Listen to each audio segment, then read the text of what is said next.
Pakistan, Spain, Italy और यूनान ने गैर कानूनी इमिग्रेशन के खिलाफ मुश्तरका पॉलिसी पर इत्तफाक कर लिया। रोम में मुनक्किदा माइग्रेशन डायलॉग में चारों वज़राए दाखिला की जानिब से मुश्तरका मुफादात के शोबों में इश्तराक बढ़ाने का फैसला किया गया। वफाकी वज़ीर दाखिला मोहसिन नकवी की क़ियादत में पाकिस्तान के वफ़द ने इटली के शहर रोम में मुनक्किदा माइग्रेशन डायलॉग में शिरकत की, जहाँ इतालवी, हिस्पानवी और यूनानी वज़राए दाखिला भी शरीक थे।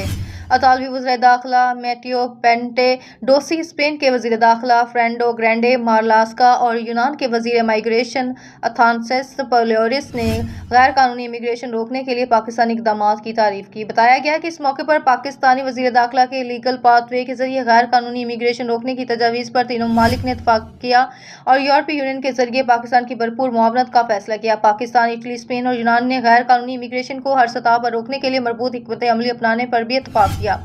चारों वज़राए दाखिला के दरमियान मुश्तरका मफादात के शोबों में इश्तराक बढ़ाने का भी फैसला हुआ और गैर कानूनी इमिग्रेशन, इंसानी स्मगलिंग और मंशियात के खिलाफ मुश्तरका पॉलिसी फ्रेमवर्क पर भी इत्तफाक किया गया। मालूम हुआ कि डायलॉग में फैसला किया गया कि संगीन जराइम में मुलविस मुजरिमों को यूरोप से पाकिस्तान वापस लाया जाएगा और इनके खिलाफ कानून के मुताबिक कार्रवाई होगी।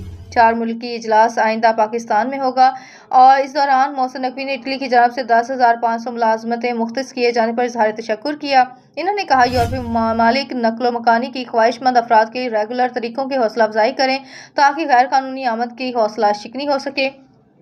इस मकसद के लिए यूनान और स्पेन के वज़रा ने भी यकीन दहानी करवाई कि इनके ममालिक में पाकिस्तानियों को मुलाजमतों के मौके फराहम होंगे।